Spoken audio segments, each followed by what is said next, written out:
live. Yeah, yeah, we going live. Hey, hey, we going live. Yeah, yeah, we going live. Yeah, yeah, we going. Yeah, yeah, we going. Yeah, yeah, yeah, we going live. From the 50-yard line, we going live. From the 50-yard line, we going live. From the 50-yard line. Hey. Hello, beautiful people. Hello, hello, hello. I am Jared, the football genius Burgess. And I am Stephanie Fitzpatrick, aka the Advantage Coach. And this is episode 112 of the Field to the Real podcast. That sounds crazy. It just sounds crazy. 112. Like, I can't believe that's right. That we did 112 episodes. Right. This is crazy. Thank you, God. That's all I can say. Thank you, God. Yeah. Well, so let's jump right into it. Because this has been a hot topic. This Who's Really Right that we're going to do today. It's really been a hot topic ever since Naomi Osaka spoke out about it last week. And it started off with her speaking out about it. Mm-hmm. Then she actually withdrew from the French Open. Yeah. So for those of you who don't know, Naomi Osaka is a tennis player. The French Open is one of their major tournaments.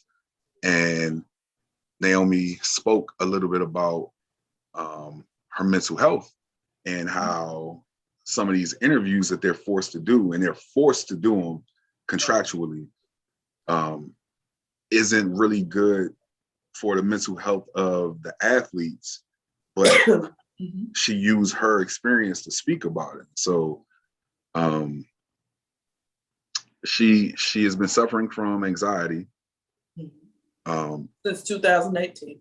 Since 2018. Mm-hmm. And so she just withdrew from the tournament. And it kind of, her withdrawal kind of begged the question, should athletes be forced to meet with the media? Yeah. So this is our Who's Really Right. Yeah. Stephanie, you got to go first because okay.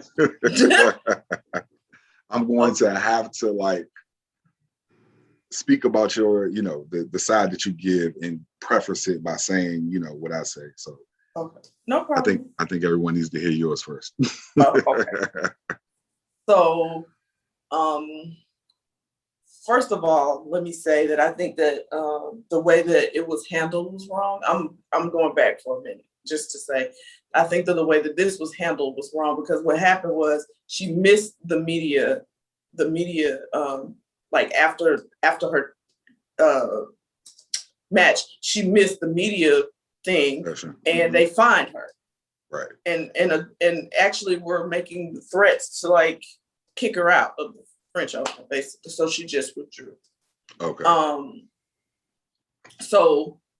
I think that her doing what she did is opening the door for the conversation that we're about to have right now, honestly. Right.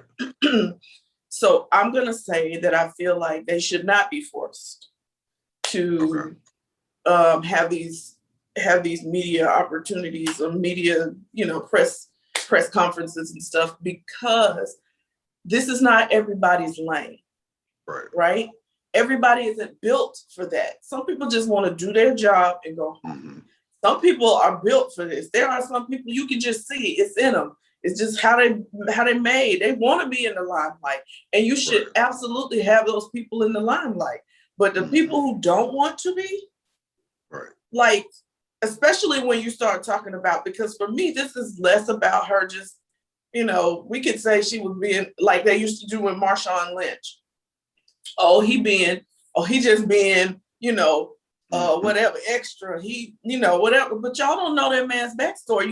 He could have been terrified to be out there, and that could cause more anxiety. Like she's saying, this is not a comfortable thing for her. So for me, we're talking about her mental health. Yeah. And we're talking about, this is a possibility that is the case for a lot of them. I mean, it's a lot of people in the world who are uncomfortable with talking in front of people. Right. Just because I'm good at a sport doesn't mean that I'm some, I didn't go to journalism school. I don't have a broadcast communications degree. So me being up here in front of you, that's not my desire. And I feel like that should be heard. They should be heard for that. You know what I mean? Like, you just gotta be, and I don't know, like, that's just not everybody's strength. There's some of them I wish they wouldn't let them talk.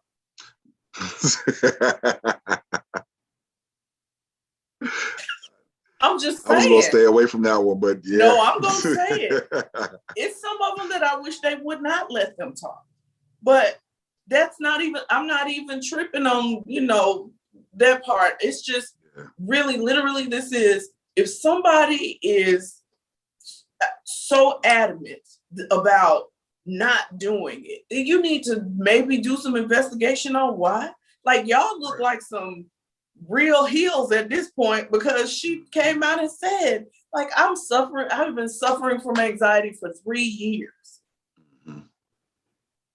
This is serious. This is okay. So people say they feeling anxious, so they got a little anxiety all the time. But I'm talking about real diagnosed. Mm-hmm. It is serious, okay? Right. And so for her to have that kind of, and I'll explain it like this, because this is how I explain it as a life coach versus a therapist to people when they come to me about stress and anxiety, is anxiety lives in your future. So you're typically anxious about things that you are concerned about happening, not that they've happened. Depression lives where you've been. Yeah. And you live in the regret and the woulda, coulda, shoulda of what you did. But anxiety lives in your future. It's like, oh, I'm worried, I'm nervous, I'm fearful about what would, could, should happen or might happen, right? Mm-hmm. And so to add to somebody already feeling that way on a regular basis, that now I got to think about, oh, when this is over, I got to go be in this room with these people. I don't feel comfortable. It just adds, it's like pouring onto something that's already there. Yeah. So my answer to the question, though, is, should athletes be forced? No. Just because we don't know the backstory. Y'all ain't trying to find out their backstory, apparently. Therefore, if it's somebody and they just feel that strongly about it, just leave them alone. Leave them alone. And I know the point. Listen, y'all. So let me just tell y'all why I knew we would be on opposite sides of this. It's because if you have ever seen or heard us do this podcast, Jarrett is the businessman of the sport when it comes to sports. So he talks a lot from the business aspect of sports. Right. And so I knew where he would go, but I had to say the part that I'm thinking. So, and that's right, because I think the part of this that for me, I didn't want to sound insensitive in talking about this, which is, obviously why we know that. Well, usually, I'm saying this, but in discussing this topic, you brought up the perfect name, Marshawn Lynch, and if we remember 2 Super Bowls in a row. He went to media day for the Super Bowl, which is an obligation. Which, like most professional sports, there's some media obligation that's involved, and when you sign your contract, like that's a part of it. And so, I think the rationale for it, even though it may be a bit archaic, seeing as how there's social media now, and these people can promote the sport without having a microphone and a camera shoved in their face. That's right. But there are people who aren't on social media. And so those people do have to be accounted for. And so in growing the sport, the biggest opportunity for growth in professional sports are casual fans. Because you have the eyes of the people who are diehard. They're going to watch the sport regardless. Right. And so those casual fans may not necessarily be a fan of the sport. They may be a fan of the personalities. Right. So this media obligation creates an opportunity for those casual fans to be able to see the people that they like, right? And somebody like Naomi Osaka, who, and like Marshawn Lynch, who are at the tops of their sport. She's number 2 in the world. Yeah. Right. Those are going to those are going to be the people who are going to garner the most interest. And so so there should be a media obligation, right? Okay. But I don't know if the obligation should be in this current archaic form. Okay. Because in order to grow the sport, we know that these people, they have to talk to the people. Like, you can't sell the sport if you never speak with the people. But some of these people have millions of followers on Instagram. You know what I'm saying? And so they can speak, but if, it's kind of a, I mean, social media is definitely, I'm sorry, it was a dog that's just loose. Social media is definitely probably a more, what's the word I'm looking for? Probably would be a way that a lot of these people who do feel uncomfortable doing these media things would feel, at least if you said you're obligated to do such and such, have social media and do X, Y, Z. I could see that. Right. I could see that. Well, and I would say that it would probably, so when we think about the media, there are some people out there in the media who I feel like aren't good at their jobs. They ask questions that either don't require an answer, or they ask questions trying to lead to something else, and that part's unfortunate. And I think that's where we need to attack. Absolutely. Like the media members. Not that's it. That's throwing the baby out with the bathwater. Exactly. Right. And so, but you do have a lot of great media members who are understanding their role and are trying to grow the sport, and they're not trying to create division and stuff like that. And so, their obligation is, I have to go and speak to these athletes. Right. That's their job. And so, of course, you don't want to have someone who, go ahead. I'm sorry. I'm thinking now. You got me thinking about options. Like, what can they do? But go ahead. Right. Yeah. And I had been thinking about that ever since we talked about it. What can be an option? And social media obviously was one. And then I thought about it, and I was like, well, if it's just their social media page, and we're talking about casual fans here,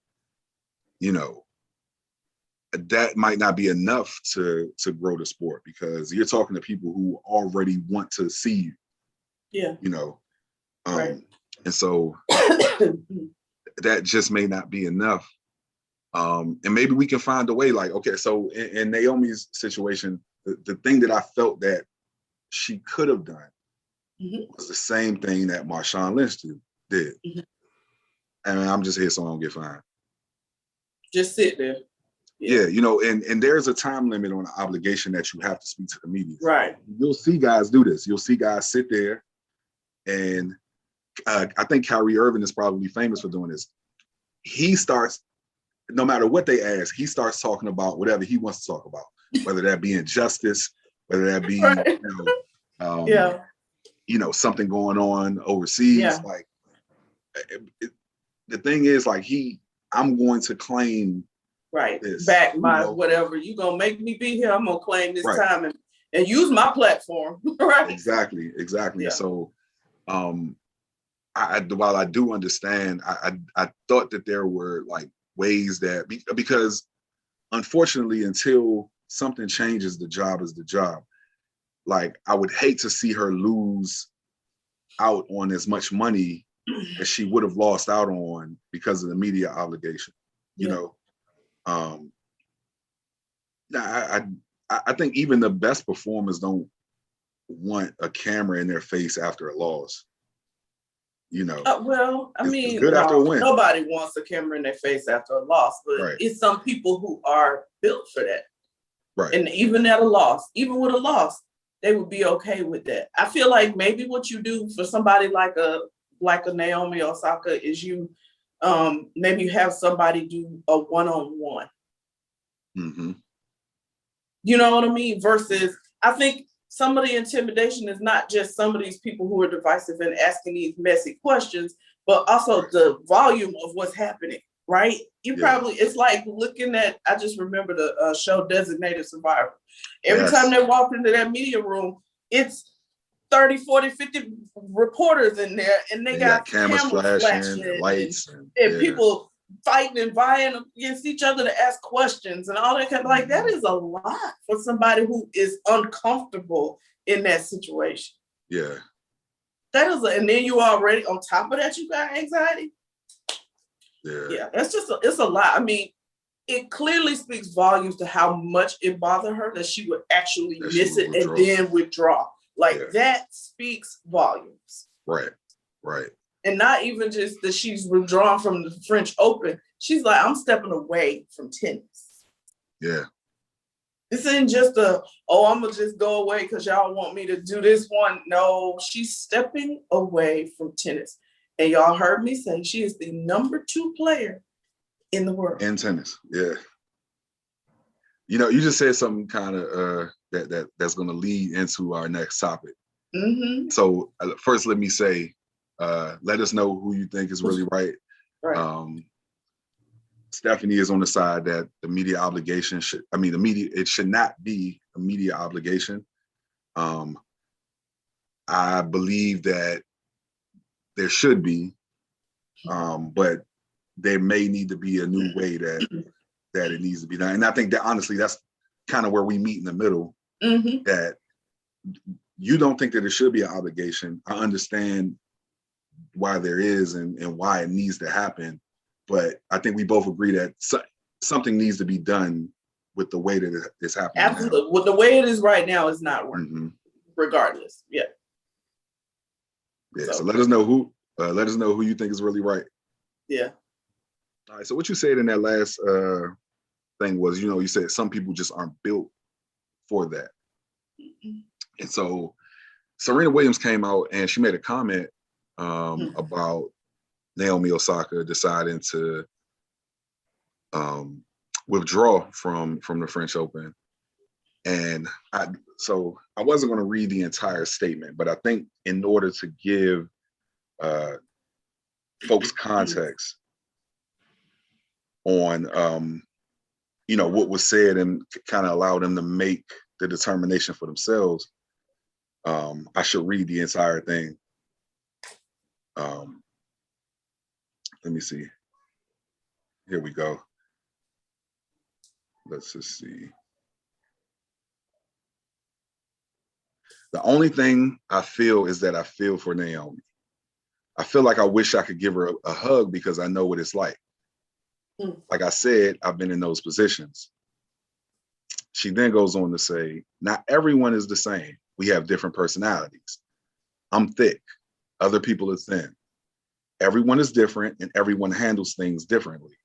You just have to let her handle it in the way that she wants to and the best way she thinks she can. That's the only thing I can say. I think she is doing the best she can.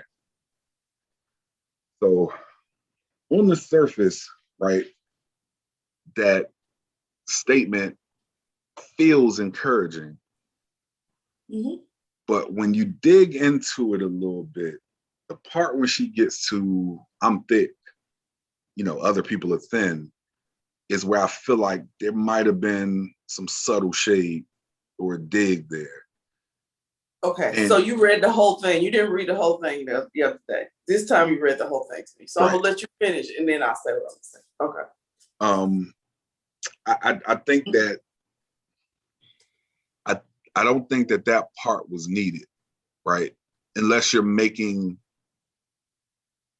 a determination about you versus others, saying that I'm thick and other people are thin, to me just sounds away. So, okay. So I'm gonna listen. This could have been a Who's Really Right, actually. Right.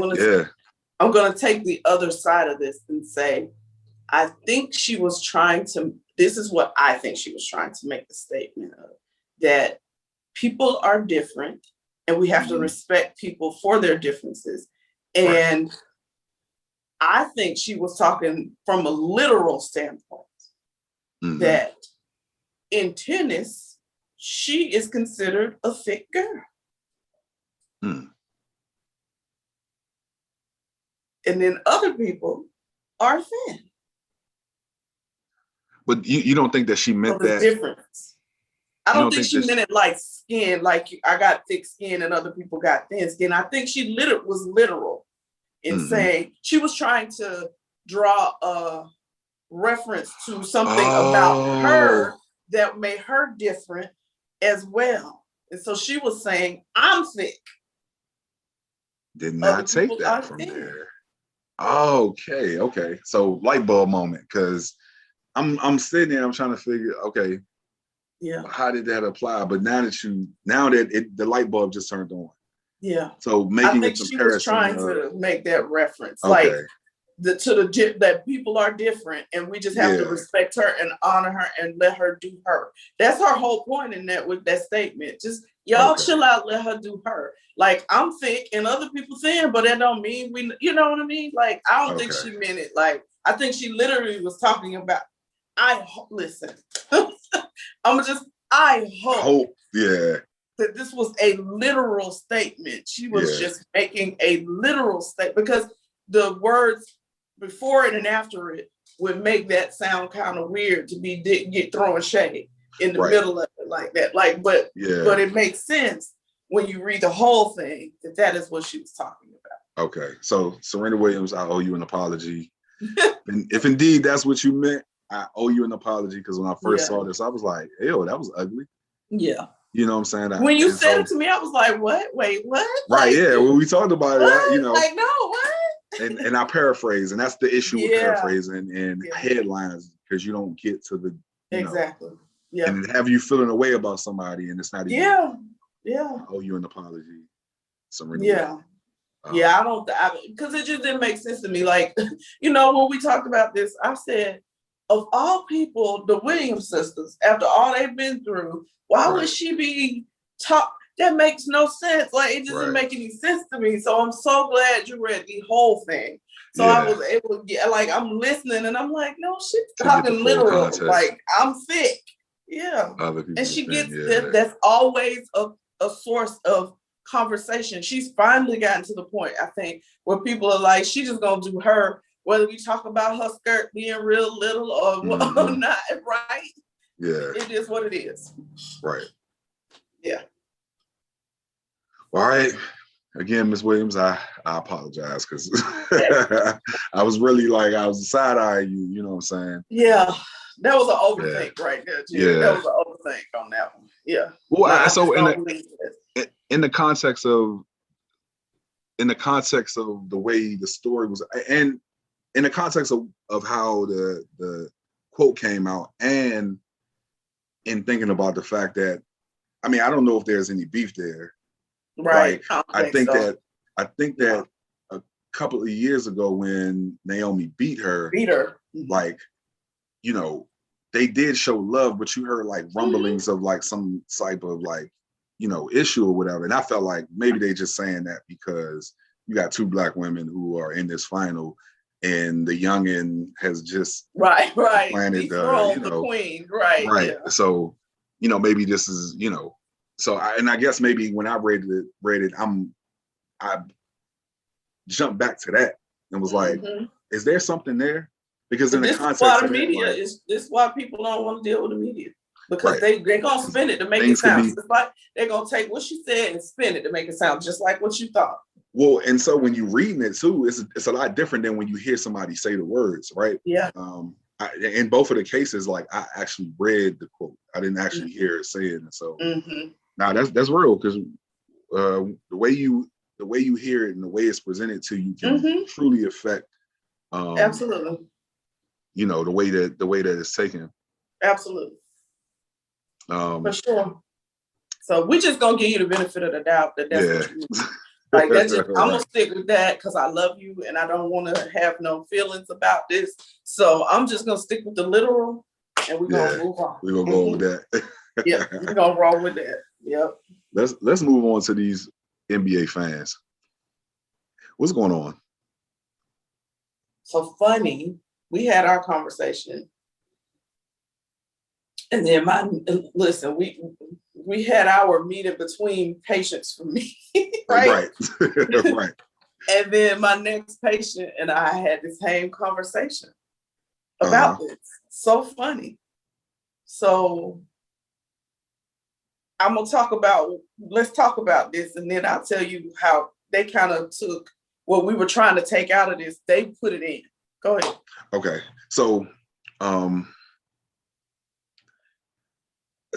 have been a few things that have happened over the last, well, we could just say over the history of sports, but with the NBA in its last, since the playoffs. The playoffs, like, because fans are finally back in the stands. Right. So you had Trae Young, who was spit on in Madison Square Garden by one of the Knicks fans. You had Russell Westbrook, who had popcorn dumped on his head in Philly by one of the Sixers fans. And you had a water bottle thrown at Kyrie Irving in the Garden in Boston. And so, also you had a fan run and slide on the court in DC for the Wizards game. I'm sad to even report that. That's your home court, right? Nah, it's a whole bunch of transplants in DC. No, don't be trying to do that. No, that's your fault. I'm sure he wasn't a native Washingtonian. No, but and so one of the things that we talked about was, is this a sign of how these fans truly feel about players and these athletes, or is this what happens after you've locked people in the house for a year? And so one of the things that I was thinking about deeply, and my preface to that was, I think race is embedded in every aspect of, our society. So it's hard to escape it. And even when we try to deflect things away from them being just about race, there's no way that we really can do it. There's no way that we really can. And so, but I felt like in this case, that was low-hanging fruit. And I wanted to dig at the real reason these people are acting out at these games. Right. I think one of the biggest things, and this might be what you may be alluding to, is that this stuff is only happening to Black players. Yep. That's what she said. Really? No, that's what she said. She said, no, we're not going to give them no pass on this. This is not about anything other than the fact of her words, not mine. Right. We are still seen as 2/3 of a human being. Mm.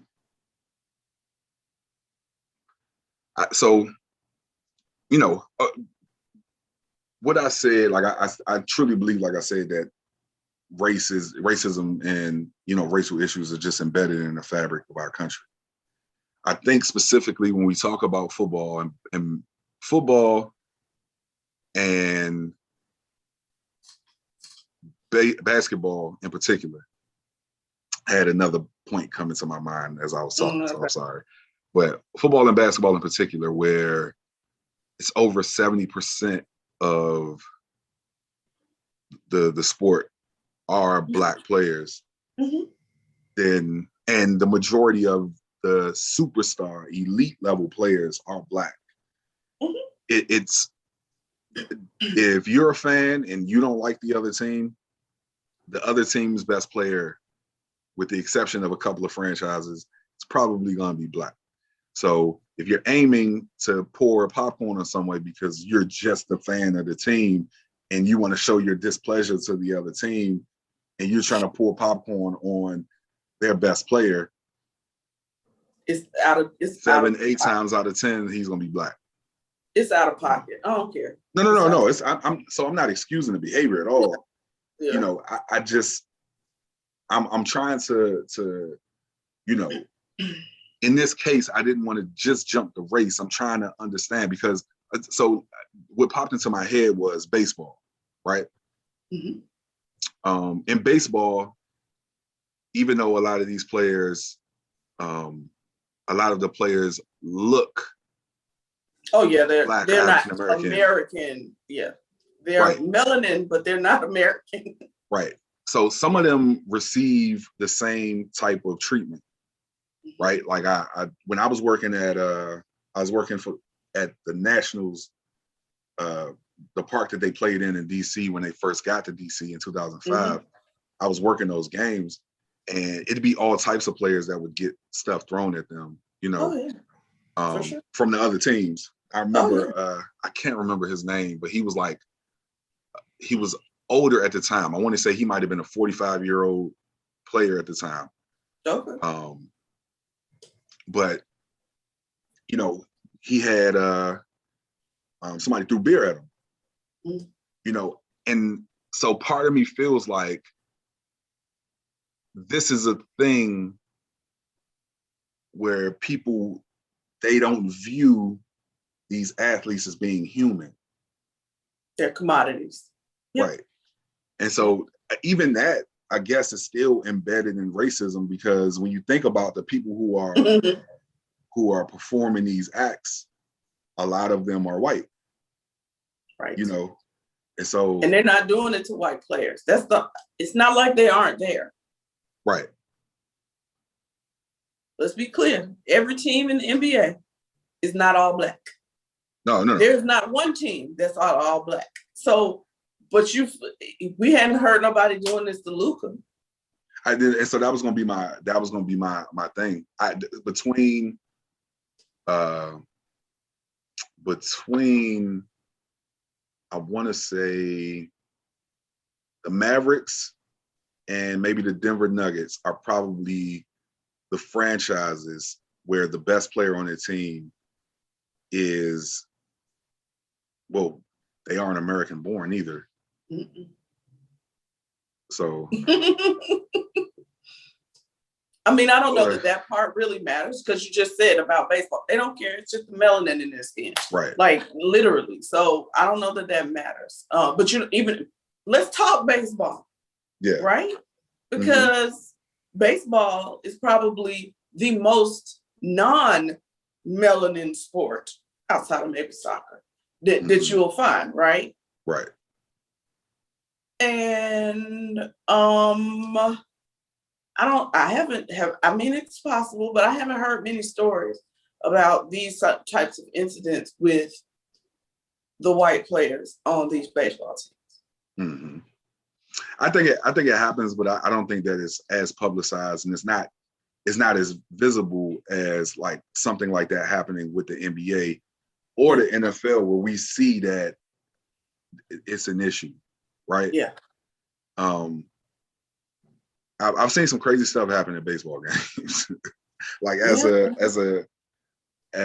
security guard who, for the majority of my time working, I worked on the field, and I've seen people jump over into the stands drunk. You know what I'm saying? Drunk. That's it right there. You're drunk. Yeah. But stuff like that didn't get reported. Like I would look at ESPN that night, and I wouldn't see anything about a rowdy fan jumping over the, you know. Right. So I just think it's probably not as publicized, but like, and that's why I like the whole part about it. Is it because people were locked inside for a year? No, these jokers been doing that. Yeah. I was trying to give them a benefit of the doubt. Like, yeah. Because it's just been back to back to back to back within the playoffs, right? Yeah. We only threw the first series. Right. For most of these teams, we only threw the first series, and it's already been like 4 or 5 incidents. And I'm sorry, I don't ever remember hearing the Trae Young story is the one for me that just took me over the top. Yeah. You spit on me, it's about to be another Malice in the Palace. Yeah. That's all I can say. He showed tremendous restraint at the young man. He talked to them with his bow last night. He let them know. But yeah. But still. And that was the other part. I don't know. And I won't go down that rabbit hole, but I felt like a few people in the media and some former players were trying to maybe not justify. There's no justifying spitting on me, baby. I don't care. No, not the spitting incident. I was okay. About the Kyrie one. Kyrie, yeah. The Kyrie one, yeah, because he went and wiped his feet on the mascot. I mean, you know what I mean? Like that, right. But either way, you don't get to do what you did. Right. But at least I can see something that would have triggered you, right? Right. It ain't just you like, I don't like him. Let me throw a bottle. Like, it wasn't that. Yeah. It was, did he just? Oh, okay. Yeah. It's like, I just think about the Chargers, how mad they were. Who did they play? Who was that? Was it the 49ers? I can't remember who they played. And somebody, it had to be, was it Richard? I can't remember, but LaDainian Thomas was so mad. Somebody did something on the Chargers mascot in the thing in the middle of the field, and he had a condition. Oh yeah. It was about to be a rumble in the jungle, baby. Right. You saw the same thing happen with T.O. too, when he went and stood at the Star and looked up and threw the hole in the in the stadium.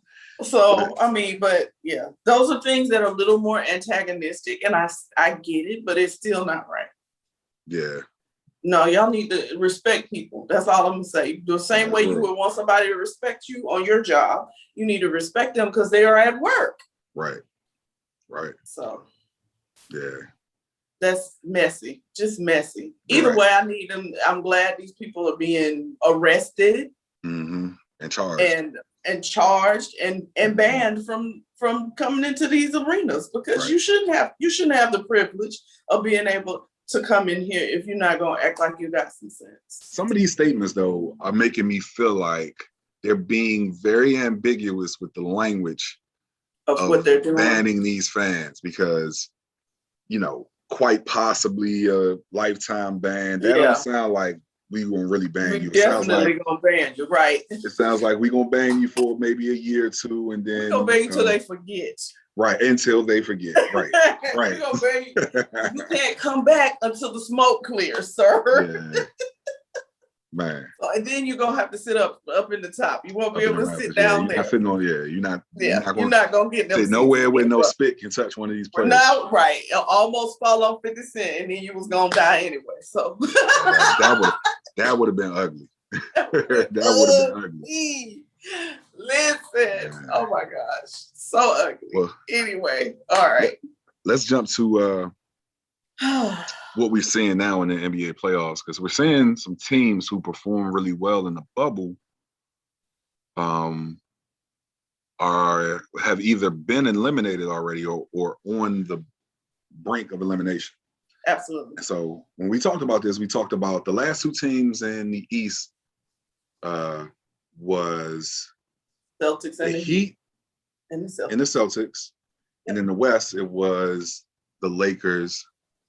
The Heat, Lakers and the Nuggets, right? The Nuggets, Denver. Nuggets. Yeah, it was Denver. Yeah. Mm-hmm. And so the Heat have already been eliminated. Mm-hmm. The Celtics have been eliminated. Mm-hmm. The Lakers are on the brink of elimination. Mm-hmm. The Nuggets managed to break through. Right. And they'll be going to the next round. But are we seeing fatigue from these teams because they had to play so deep into? Absolutely. This has been the weirdest, probably year and a half of basketball. Yeah. Right? They played in the bubble. They did kind of AAU style in the bubble, which is not the way that they would typically do. Right? They didn't have rest like they normally would get that little break. It was just back, like So, the teams that made it, like we just talked about, those 4 teams that made it to the finals in the bubble. That right there, like that's a lot. And then it felt like a really short break, right? And then they were right back at it, and now they still going, and they still going, right? So here we still into this. It's just, I just feel like, they were running out of gas. It's the teams like you look at, say a Hawks team. They ain't seen the bubble not even a second last year, right? They fresh legs. They good to go. They ready. Let's go. The Knicks.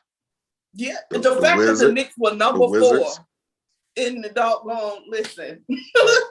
Come on. And I think at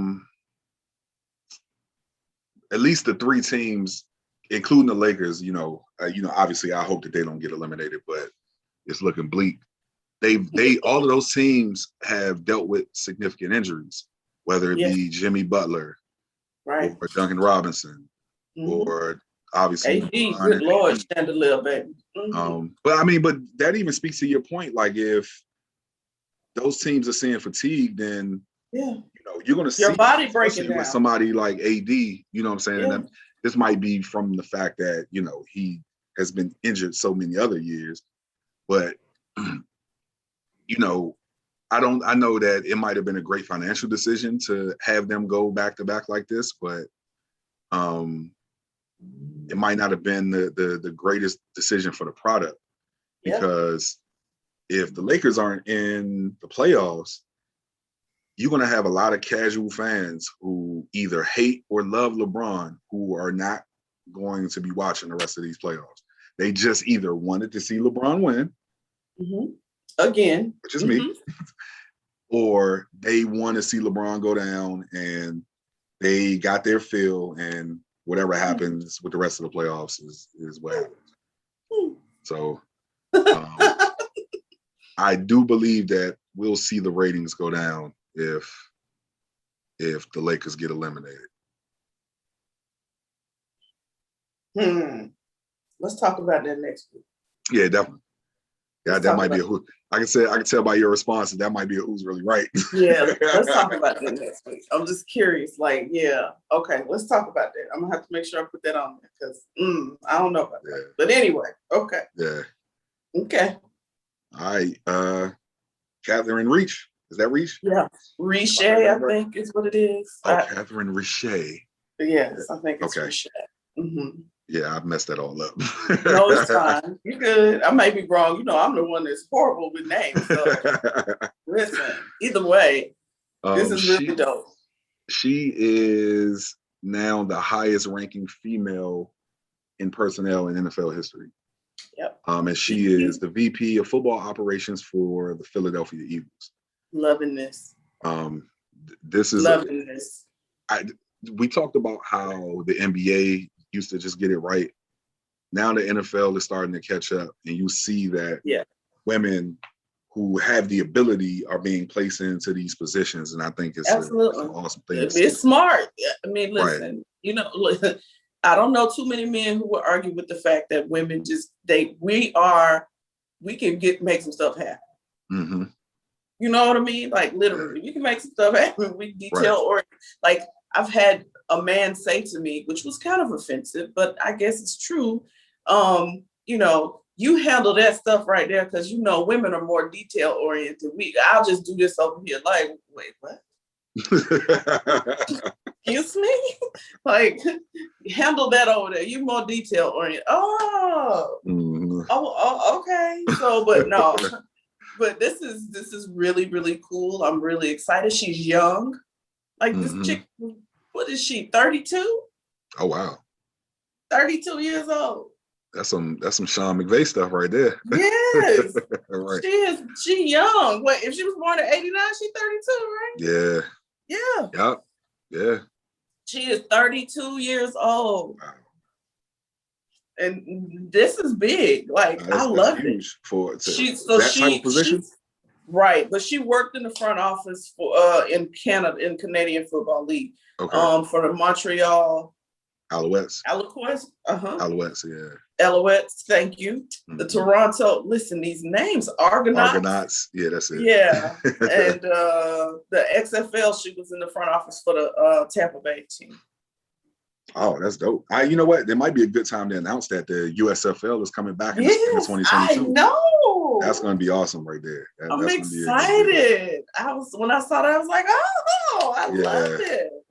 Yeah. Hopefully, I felt like the XFL was looking like it might have been able to turn that corner, and then COVID hit. COVID killed them. Yeah.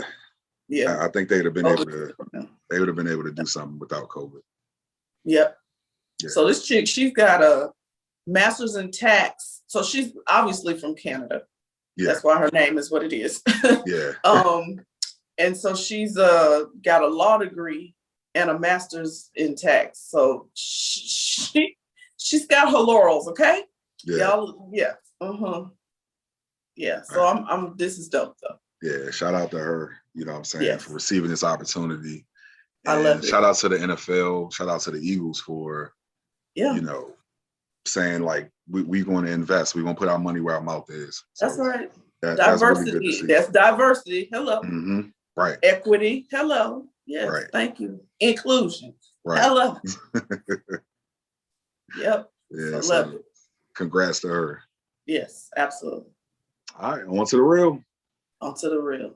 Now we got this week. We got on to the real, mental health moment, and feel good final thought. Yeah. But we're starting off. No. Nah, this is dope. We probably only a few times had all three in an episode.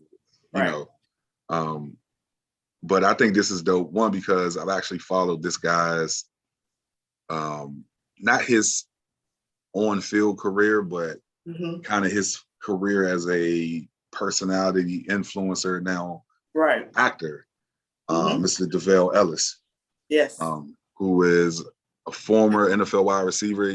I believe he played. I know he played for the Lions. I'm not sure. And the Browns. The Browns too. Okay, I know he played. He played for the Lions and the Browns, and now he is acting on Tyler Perry's hit show Sisters. Have you seen this show? Are you asking me? Listen, every episode. Me and my niece, we literally, this is our watch party. Sisters is our watch party. We get on the phone and we watch together. And talk about every single episode. I'm so excited. It's coming back in a few weeks for season 3. It's such a good show. It's so funny. It's hilarious. So I love this. He is amazing. Like, I had no idea. Literally, this is how you know. Like, I didn't even realize that he had this whole NFL career. He's such a good actor that I didn't even recognize. I didn't even see that. Like, I'm like, oh, he got a nice body, because they show it every chance they get. He got a nice body, but I didn't really think about it like, oh, that's wild, or, you know, he was an athlete. I just a man trying to keep himself up, you know. Had no idea, because he's just he's really good. Like, he's really in my opinion, one of the better actors on the show. And that speaks volumes. I think he I haven't seen the show, but one of the ways that I found out about him was just the very candid conversations that he and his wife had. Yeah, they on their show, on their YouTube channel. On their YouTube channel. But they I want to say that they were on Black Love on OWN. Okay. I feel like they were. Maybe what I saw was from their YouTube channel, but I feel like they were on Black Love as well. Okay. But, just in hearing those candid conversations that he and his wife were having just about, you know, made me a fan. Because you don't normally hear people talking the way that they were talking. And I think in the way that they were talking, especially for like young people who are thinking about, those are the type of conversations like young people need to hear. But that's why he said they did it. Oh, really? Yeah, he was like, literally, he was like, we were having a conversation, and we were having, he was like, I don't know if he said they were arguing about something or something happened, and they were just having this heated discussion, and he was like, all of a sudden he said, you know what? People need to know this is happening. Right. And that's why they started it. Like, literally, like, we need to let people see this real raw. So their YouTube channel is the Ellises. The Ellises, yeah. But they also started a podcast. Right. Okay. Oh, Dead Ass. I'm sorry. Dead Ass. Okay. Dead. That's right. Yeah. Okay. I saw the little thing for that. So they started, I'm not even sure what clip I saw. Like, was that from the podcast or what was it? But I remember him from years ago. So it probably wasn't the podcast. Yeah. It No, they probably just wasn't did the this. podcast. The podcast just started like 2 years ago. Okay. Yeah, they just started the podcast because the Ellis's was like them doing skits and stuff, right? Right. Yeah. Yeah, no, now this is like them having conversations, sharing stories, having conversation about love, marriage, giving their opinions, that kind of thing. So, right. Yeah. Yeah. So congrats to him, Yeah. Congrats to he and his wife, but congrats to him. Absolutely. Her Her name being is able to make that Kadeem. Yeah. Yeah. Congrats to him for making that transition to life after football. And I won't say that it was seamless because I don't know his entire journey, but the fact that he found something else and that, Yeah, he good at it and he loves it. I love that. Hey, listen, you can't beat that. Right. Can't beat that. So yeah, I love this. This is good stuff. Yeah. So kudos, sir, for sure. Yes. All right, mental health moment. Okay. Listen, Coach sir. Prime. I don't know a person who saw this episode of I Am Athlete who didn't come back and say this was the best episode of I Am Athlete. Yeah. I'd say it's a tie for me between this one and the one where they got really like raw and raw. That one was up there for me. Okay. But this is neck and neck, literally. This episode, they did their thing, Prime, he gonna be Prime. He was being Deion is gonna be Deion, right? He's gonna clown and it was jovial for most of the show, and then it got to the end, and Brandon asked the question. And I think they were all blown away. Yeah. To hear this man, right, Deion Sanders, say that he attempted to commit suicide. Yeah. And then him telling the story about the police officer catching him, and then how after that he had gotten saved. And you were talking about how he was in the apartment, by himself when he got saved. Yeah. Just that whole story, when you don't expect someone like Deion Sanders to have those type of thoughts because he's such a big personality. And, exactly. Exactly. To hear that was, eye-opening. Absolutely. You could tell by Brandon's expression. Right. That it caught him off guard. Like, wait, Deion Sanders? Like, wait, what? Because I just applaud him for his willingness to share that. Because if he did, nobody probably would have ever known. Right.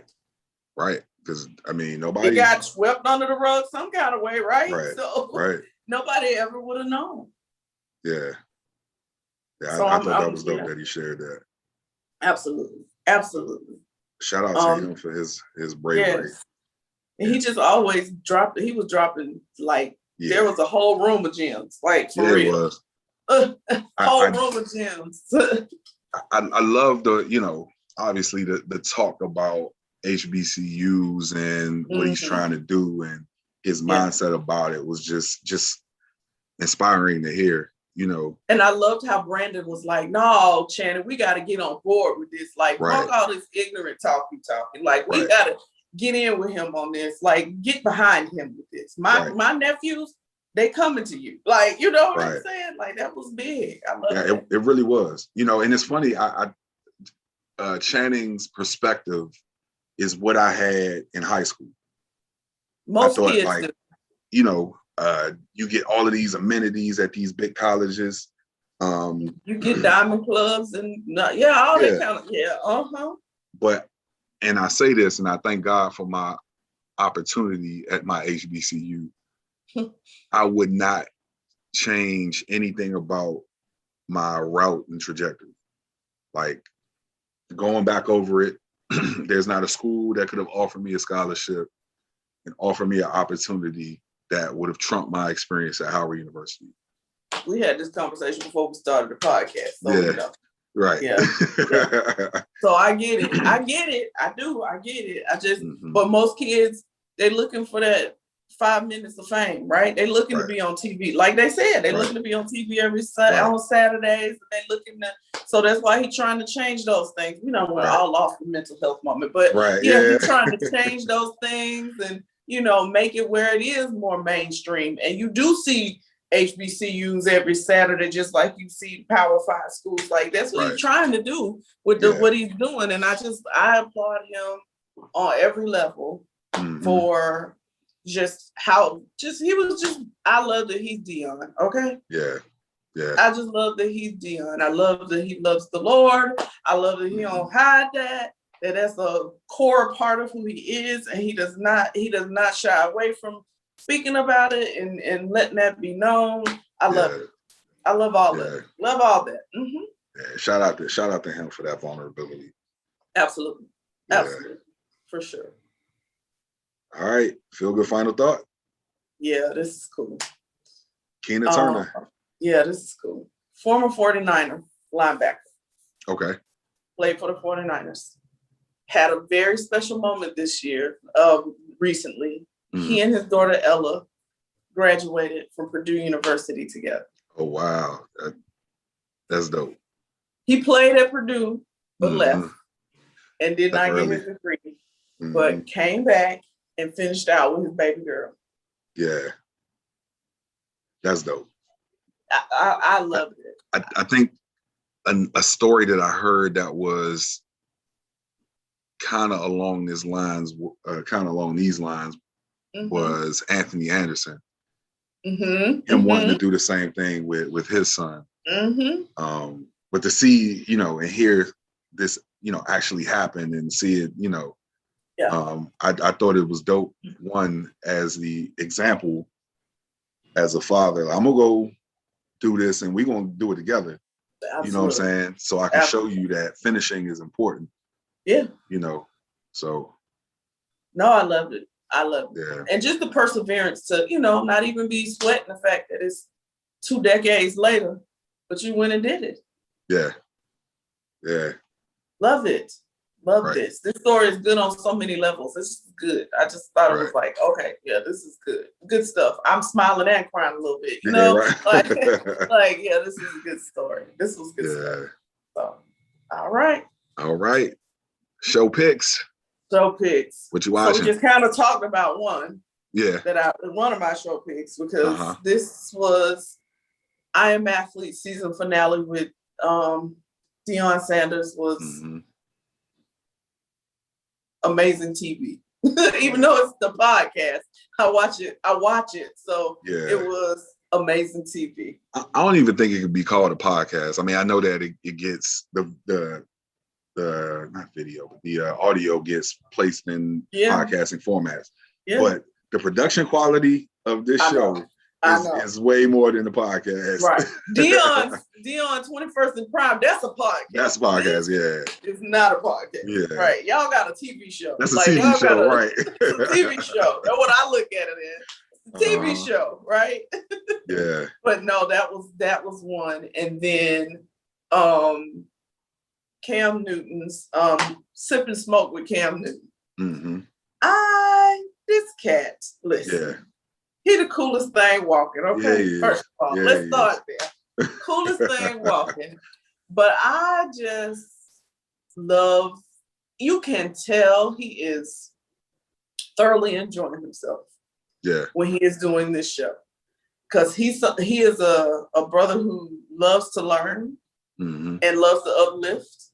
Yeah. And so, given this platform that's put in front of him to do it in this very grown and sexy way that's still Cam-like he ain't doing it nobody else.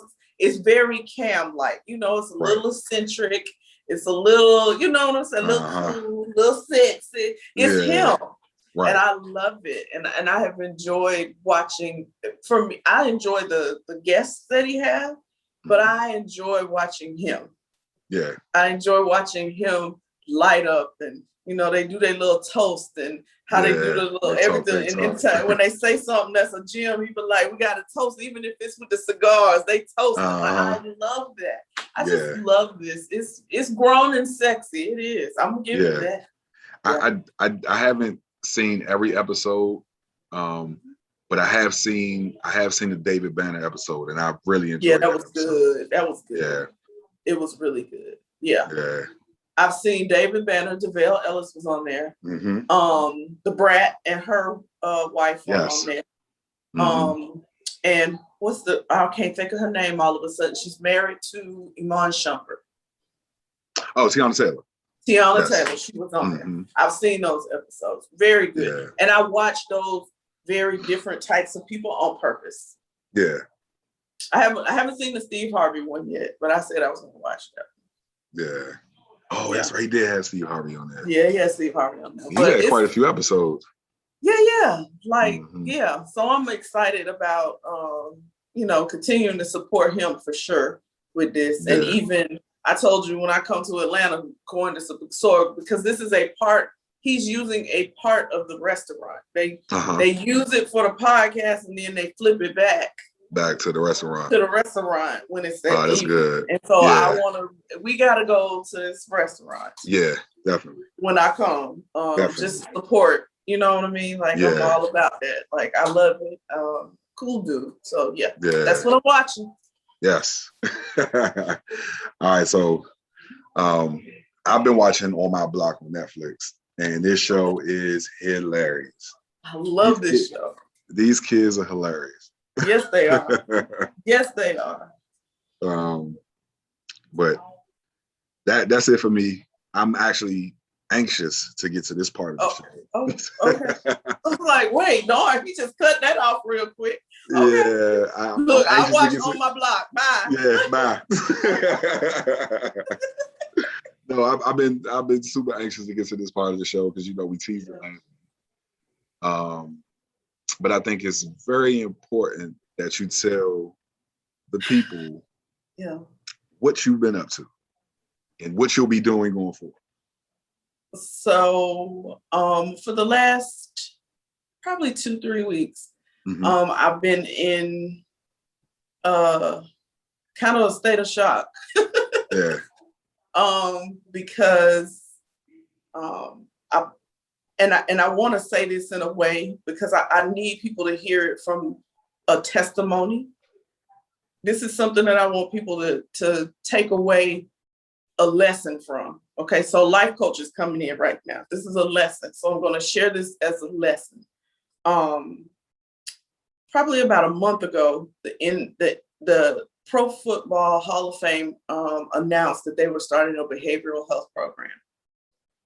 And I immediately texted you because I was so excited that they did it, right? I was like, I'm so happy that they are bringing this to the former and current players. Yes, I was hyped. I was like, yes, I'm so happy.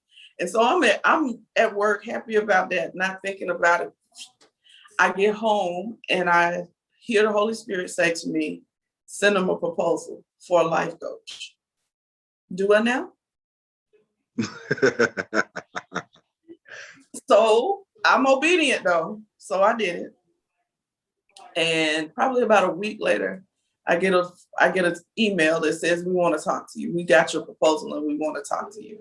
So making a long story short, I have officially become an official provider as a life coach and transition coach for the Pro Football Hall of Fame's behavioral health program. Hey. Yo, I'm so happy for you. I think this opportunity came at such a great time.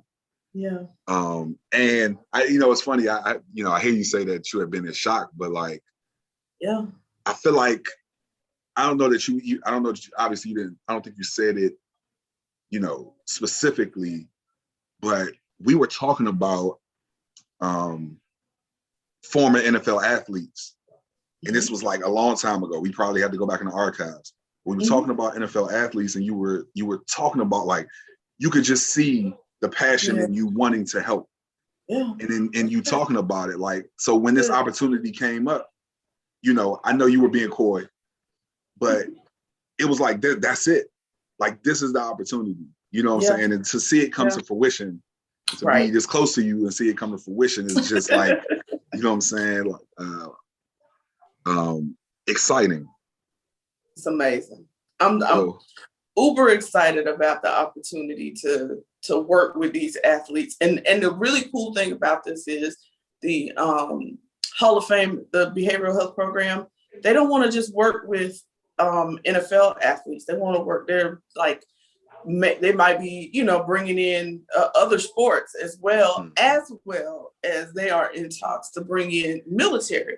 So to do this for veterans as well is listen, I am so hyped up about this opportunity to work with current, former NFL players, their families, the community.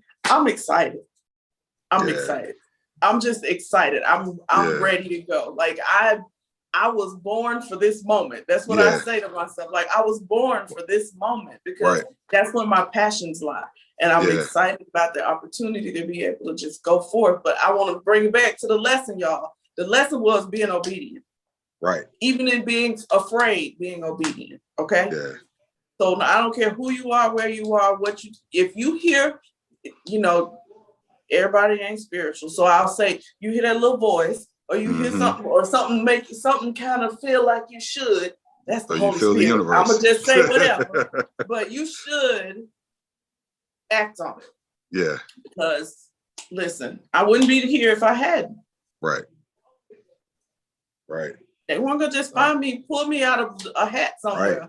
Right. Yeah. And the thing is, like, I know it could get frustrating. It's like, you know, you sent your proposal out, you know, for a few different things, and it's like, okay, I didn't hear anything, and so that can be discouraging. So I want people to hear who are listening to take from this, like a no ain't necessarily a no. It's just like, one step closer to the yes. Exactly. Like just in the law of averages, everybody can't say no.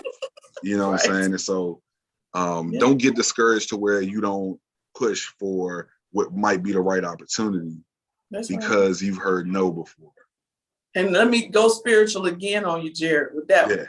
Because here's the thing. You might be hearing no's because you thought it was only as big as that.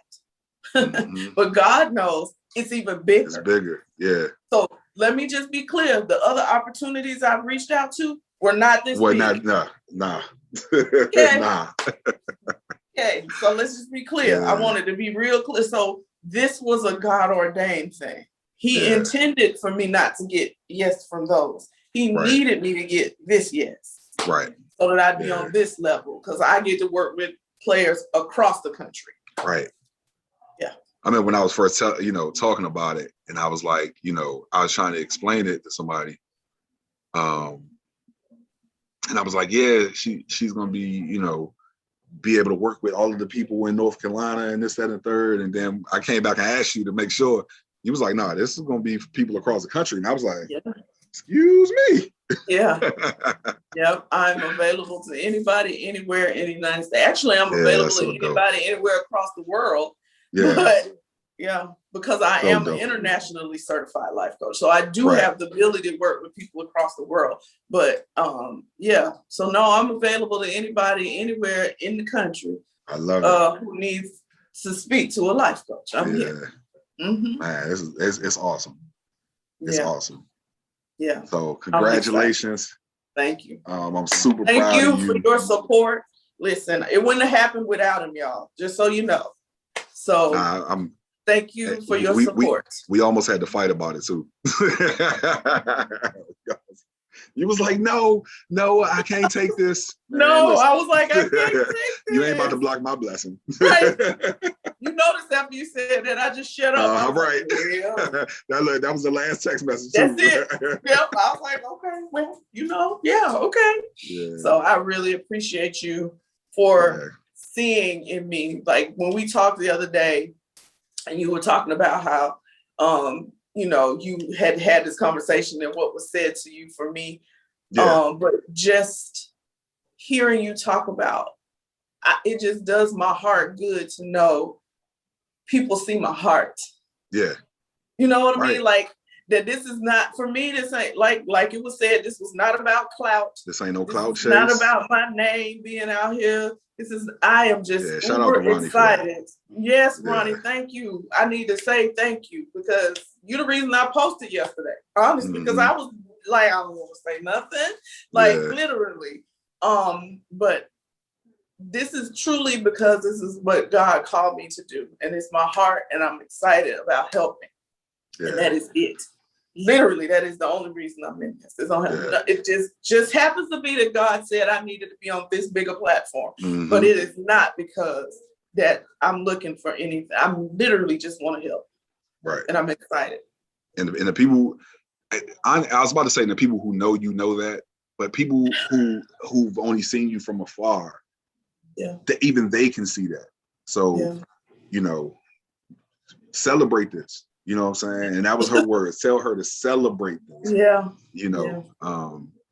So again, you about to have me crying here. I'm just Listen, super I'm trying excited. to hold it together. You know I'm trying to hold it together, right? Like for real.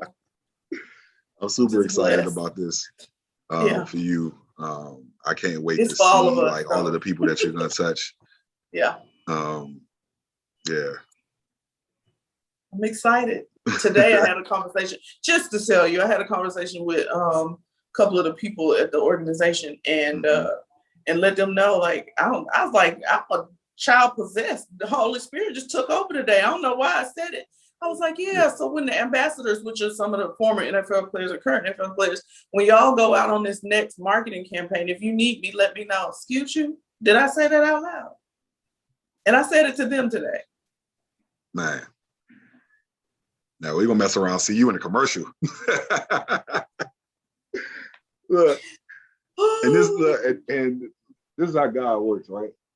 Yeah. I remember when we talked about doing this podcast and recording it and stuff like that. You was like, no. Right, I don't know about that. Oh, wait. Right. Exactly. Like with me on camera, absolutely not. Yeah. But I'm so excited. So thank you again. Thank you for your support. Thank you for just being you. I cannot wait to see where we all go. Yeah. Really. I cannot wait to see where we all go. Honestly. Yeah. It's only up. Yes. It's only up. So yeah. Yeah. All right. So we at the end of another one. Yeah. And I'm gonna go through this real fast. Okay, go ahead. Hit us up on IG at Field the Real Podcast. On Twitter at Field the Real P1. Hit us up on our Facebook page, Field to the Real Podcast. Please go to our YouTube page, Field to the Real Podcast. Like, share, subscribe. Please subscribe. You know what I'm saying? So we can get our subscriptions up. And if you want to reach out to us, and we've had people reach out to us. So those people who sent us messages about wanting to be on the show and stuff like that. Okay. What I need to do, because I know that's not your thing. What you need me to do? I'm better at the follow-up. Oh no! So so one person sent us a message. And shout out to T Harm, one of my teammates. He's doing some real big stuff down there in the Southern Florida area with players. Oh, really? So T Harm, if you hear this, we got to get you on. Especially since I just said Southern Florida. Yes. We'll make that announcement in a few months. Okay. Yeah. Okay.